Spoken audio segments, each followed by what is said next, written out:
Oh my god, she's not wearing black today. Okay, so something I would like you guys to do, I have this idea, so I want you to send me to my email your photos of yourself and your name if possible. Please send it to stephanie.andrews@acad.ca. It'll be in that side corner there. And that is referring to all you subscribers. That means you. Onto the book list. These are not in any particular order. Number 1, The Secret Garden by Frances Burnett. The Secret Garden has always been one of my favorites. It always will, and I love the film. If you actually do like that film, one that was made around the same time is A Little Princess, and I think it might be by the same director. Number 2, The Divine Comedy by Dante Alighieri.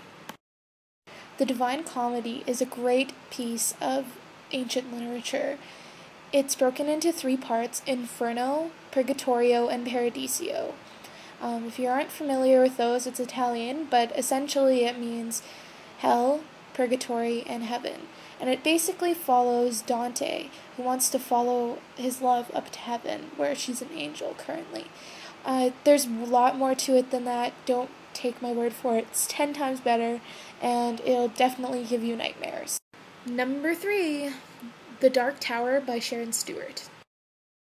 This book I actually came across when I was little. It was when I was going through my stage of non-popular books. It's based in the French, around the French Revolution as usual, and it rounds this girl, Marie-Therese, who is Marie Antoinette's daughter. So it's kind of a different spin on that, and it's really well done. And it's supposed to be a children's book, but I never considered it one. Fun historic fact for you, Marie-Therese was actually the only one of the royal family that ever survived the revolution. She didn't have her head chopped off. Not all the family did. Her brother Charles, who was the heir to the throne, actually died in captivity of sickness. Number 4, The Night of Maison Rouge by Alexandre Dumas. I like this piece of literature because it's not really one of Dumas' most famous, and it's actually not about Marie Antoinette, believe it or not, based on the cover.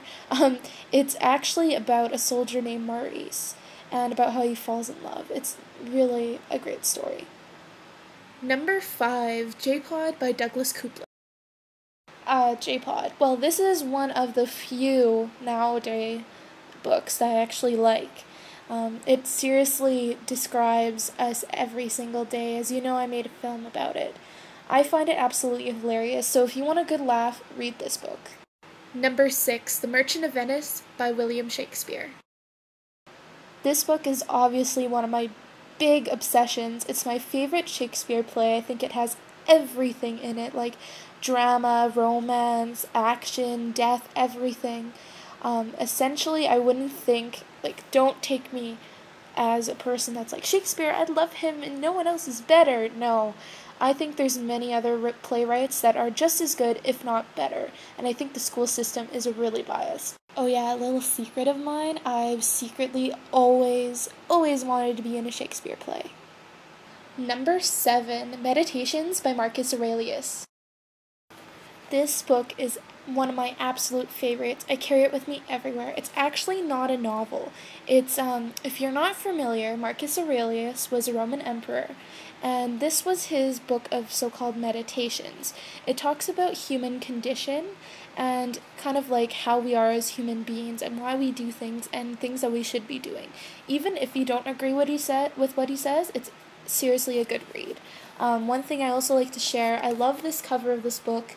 I took a picture of it because I couldn't find it on the internet, and I love what it says: a little flesh, a little breath, and a reason to rule all. That is myself. And he actually said that. Actually, I just want to mention Marcus Aurelius is one of my favorite historical figures. I think he was a great leader. Some do disagree. I'm not going to glorify him or anything. I don't think any of them did perfect. I just thought he was really intelligent. Although he had a very crazy son, if no one is familiar with him, he thought he was so great, he changed his name to Colossus or something like that. I can't remember what it's called, but he tried to portray himself as kind of a form of Hercules reincarnated, and he had all these statues and everything built in his honor and glorified himself like everywhere, and he got murdered in his bathtub. Number 8, The King's Damosel by Vera Chapman. This book is part of my collection of Arthurian legends that I love. I had a huge obsession with it. I still do. I read a lot into the history of King Arthur. Personally, I think he existed not as King Arthur, but as Artorius, a general.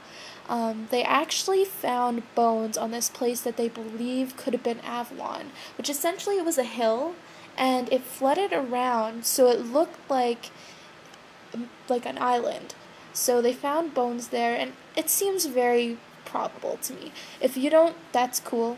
But this legend itself, I don't think it's real, but I really love this story. It revolves around this woman, Lynette of Lyonesse, and she becomes a damsel to King Arthur, and she actually follows the same story as the knights do.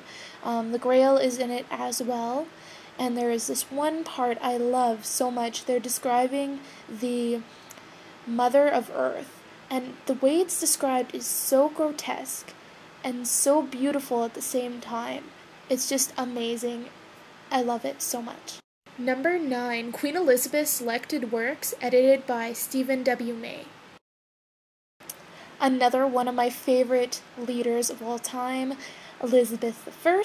I think she was a very well-educated woman. This is one of the non-novels as well. It is a compilation of her essays, her poems, her translations, her speeches, a whole bunch of stuff, letters even. And they are so well done, and I love her speeches. She was a great, intelligent woman, I think, and very powerful, not without fault, as they all are. And number 10, Martin the Warrior by Brian Jacques.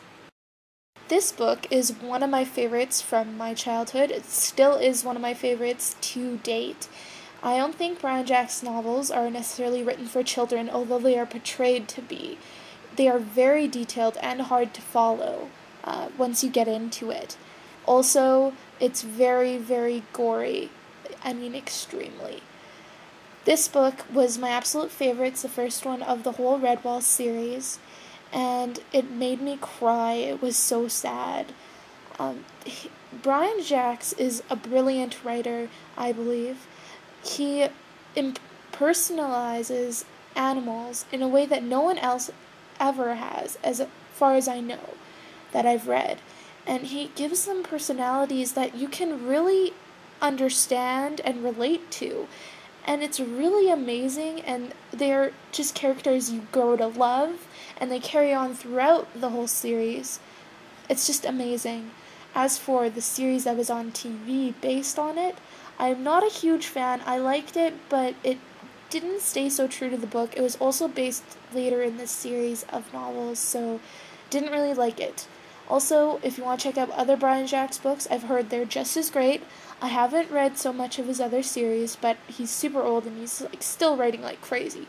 So I'm extremely excited to take a look at his others. That is it from me today, and I hope you guys send me those pictures. I'd be excited, and that will be coming up soon. I've started recording today some of my cover. I think I'm gonna sit down and do it again because I'm not really liking it entirely. But have a great weekend, guys. It was nice talking to you, and see you later.